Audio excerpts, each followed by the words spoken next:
Hey, have you ever wondered how much house you can buy with a $100,000 a year salary? Well, in this video, I'm gonna show you that and much more.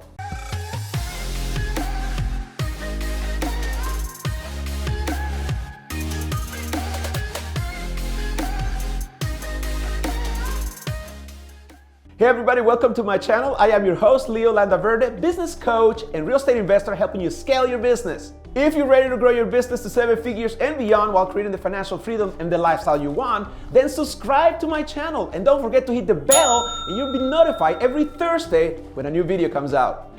Hey, so over the last few weeks, I've done a series of videos called How Much House Can I Afford? Now, there's a bunch of videos in that collection, so please watch it here and follow the links to watch those videos. So how much house can $100,000 buy you? So before we get there, and I promise you, if you stay for the length of this video, at the end, I'm gonna show you exactly not only how to calculate how much house you can afford, we're actually gonna go to Trulia and see what that looks like. So hang tight. So step number one, we're gonna calculate your debt to income ratio. That's first and foremost. And what is the formula for your debt to income ratio? It's the gross income, your gross income from your W-2 times the maximum lender's debt to income ratio minus your monthly debt payments, and the formula should be right here so you can look at it, and I'm gonna expand on that a bit later. Number two, we're gonna calculate the maximum monthly payment based on this formula on this spreadsheet. And you know, if you watch my videos, you know I love spreadsheets, so you're gonna really like that because I'm gonna do all the math for you. And then step number three, to calculate how much house you can afford with $100,000, we're gonna head over to Trulia to see how that all is put together. Are you ready? Let's do this. You ready to see how much house you can buy with $100,000? Well, I already did the math for you, so it should be very simple. Now, if you're familiar with my videos, you know that I've been using the same basic template that I have here that I'll be happy to give you. If you ask me for it, I'll give it to you.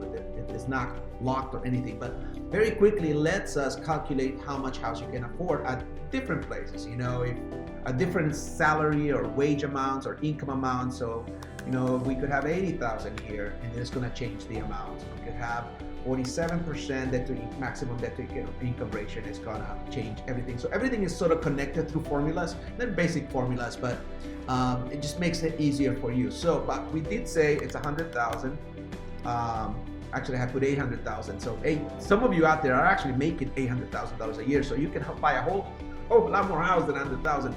But for the sake of this illustration, we're just going to use the 45% max debt to income ratio from the lender, which is a safe bet because they go for between 40 and 55. So using 45% is a fair bet.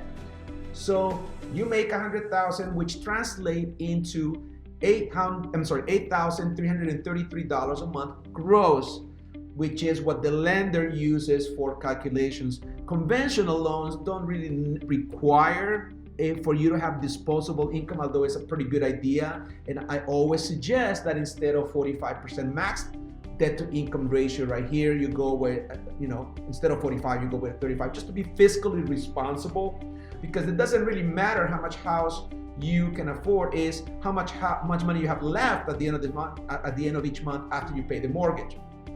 You with me? So, okay, so we got the 100,000 here. Now, a car payment, the average borrower will have at least one car payment and 2 credit cards. So let's say in this illustration that your car payment is $325 a month, which would be a nice, a nice looking car, several years old, but it's just a good working car. $325 is not unreasonable.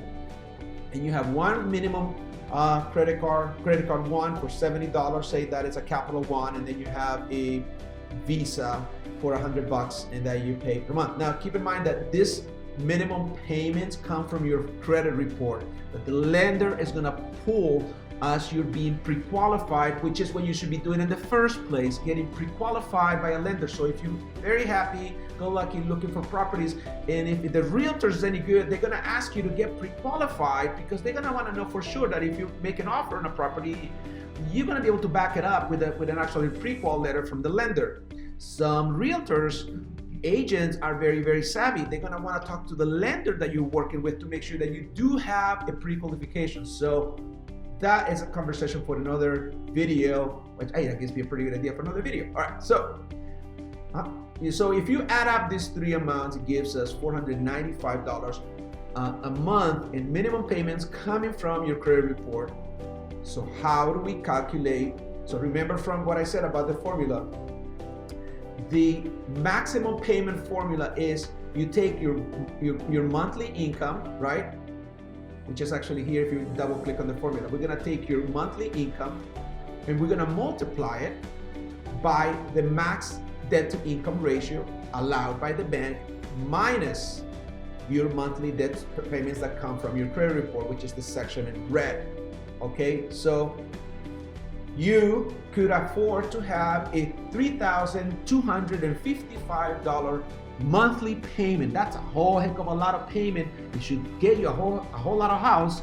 But remember, this includes principal, interest, taxes, and insurance, PITI. In this scenario, you're gonna have about $2,500 in disposable income. That's a pretty good deal. Hey, let's go find out how much house you can afford for $100,000. So I'm over here, already set up a Trulia. I already did the math for you. And you know, you could do this exercise for anywhere in the country, but we use it in California because that's where I live.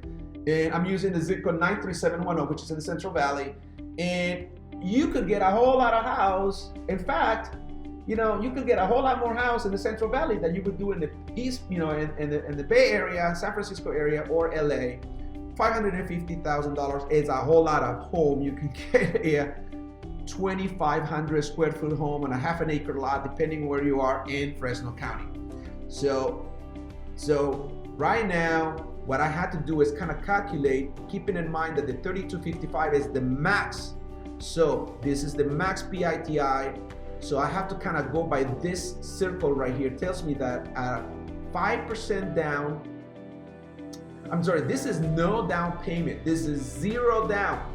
Say you have AAA credit and FICO, and you know, and you want to put this. It's possible that depending on the different types of, like for instance, on a VA loan, you can definitely put no money down. But most of the time, you're gonna have to put some money down because in an FHA loan, you need a minimum of 3.5. In a conventional loan, you're probably gonna need at least 5% or 10%. So let's be a little more realistic. We're gonna say you're gonna put down.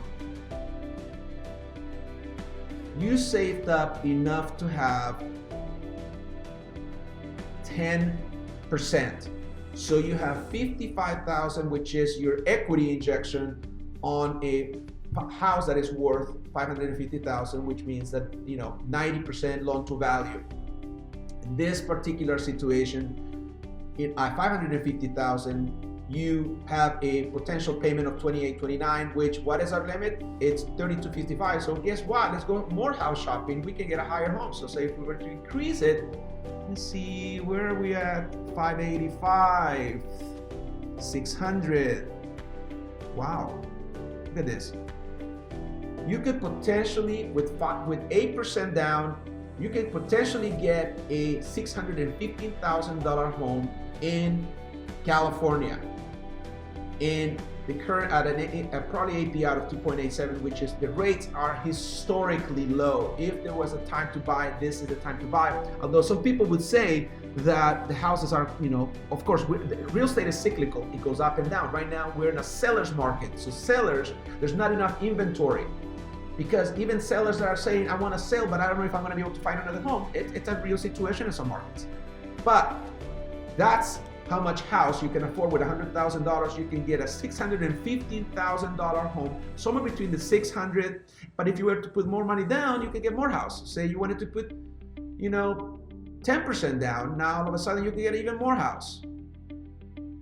You could be in the range of $630,000. That is a lot of house, and you're gonna find square footage anywhere from, you know, $100 to $300 a square foot, depending on where you live in the state. But that's beyond the scope of this video. So I hope this was helpful. Now get pre-qualified, and then you can start shopping. Thank you so much for watching this video. If you have any questions, please comment below. I read and respond to all comments within 24 hours. Also, if you have any ideas about topics that I should be doing in future videos, please share those as well. If this video was helpful to you, then you're really going to enjoy these next two videos. Watch them next, please. And if you haven't done so already, please subscribe to my channel and don't forget to hit the bell.